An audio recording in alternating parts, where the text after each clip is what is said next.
আলহামদুলিল্লাহ সারা দুনিয়ার মধ্যে আমাদের গেল সপ্তাহে একটা সুসংবাদ এসেছে। সিরিয়ার মধ্যে দীর্ঘ 1 যুগ বাশার আল আসাদ, আসাদের ছেলে বাশার, দীর্ঘ 1 যুগ সেই দেশের ইসলামপন্থীদেরকে, নিরীহ জনগণকে নির্মম ভাবে শহীদ করছে। কতদিন? দীর্ঘ 1 যুগেরও বেশি। তাহলে কত মানুষ সে মারছে? শুধু এই যুদ্ধে প্রায় 3 লক্ষ লোককে সে শহীদ করছে। বাংলাদেশে তো মাত্র 1,500 মারা গেছে সর্বশেষ শেষ আন্দোলনে, আর ওই দেশে কত? 3 লক্ষ। চিন্তা করেন, ওই দেশের শাসক মুসলমান, নামে কি মুসলমান, শুধু ক্ষমতার জন্য নিজের দেশের 3 লক্ষ লোককে মেরে ফেলছে। আল্লাহ তাআলা সেই গজব থেকে জাতিকে হেফাজত করছেন, বলেন আলহামদুলিল্লাহ। এখন মুসলমানদের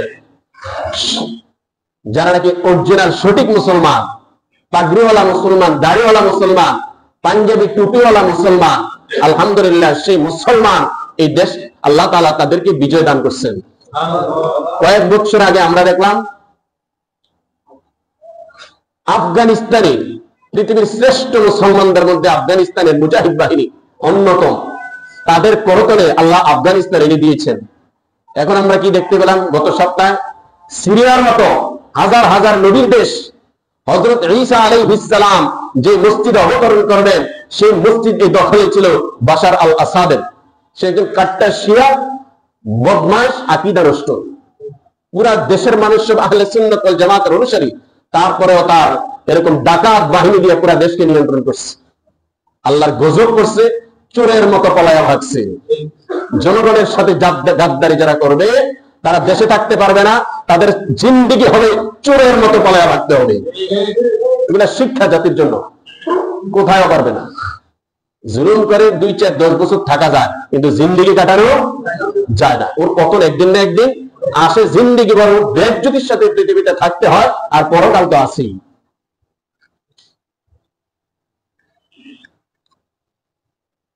ইমানদার যদি আল্লাহকে মানে, মুসলমান যদি আল্লাহকে মানে, ইমান আনার পর, ইমান আনাটাই শেষ নয়, ইমানের পরে আরো অনেকগুলো কাজ আছে।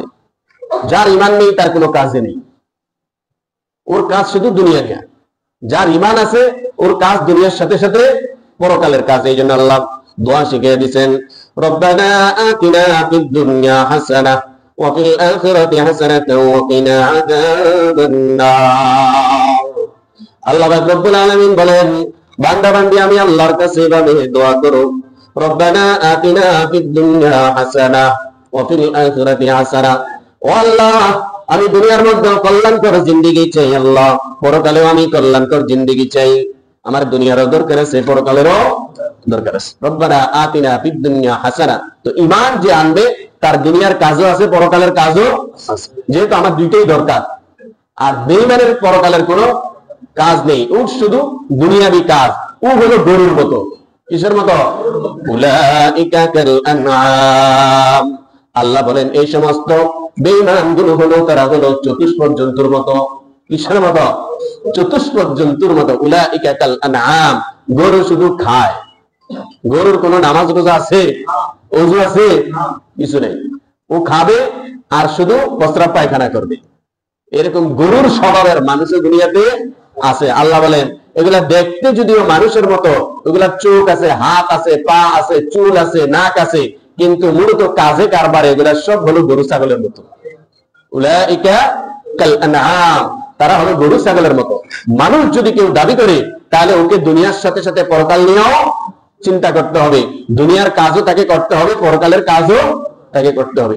আবার এক ধরনের লোক বলে দুনিয়া চাই না, খালি পরকাল চাই। আমার আল্লাহ বলে না, আমার আল্লাহ বলে না, আমি আল্লাহ দোয়া শিখিয়ে দিতেছি কেমনে চাইবা। রব্বানা আতিনা ফিদ দুনিয়া হাসানাহ। আল্লাহ বলছেন দুনিয়ার জিন্দেগিটা হলো আগে। আগে কোন জিন্দেগি? দুনিয়ার জিন্দেগি। মরার পরে না জান্নাত না জাহান্নাম। প্রথম আমার ইহকালীন জিন্দেগি, এরপরের ধাপ হলো আমার পরকালের জিন্দেগি। এই জন্য আল্লাহ দোয়া শিখিয়েছেন, রব্বানা আতিনা ফিদ দুনিয়া হাসানাহ। ও বান্দা, তোমরা আল্লাহর কাছে যখন দোয়া করো এভাবে দোয়া করো, রব্বানা আতিনা ফিদ দুনিয়া হাসানাহ।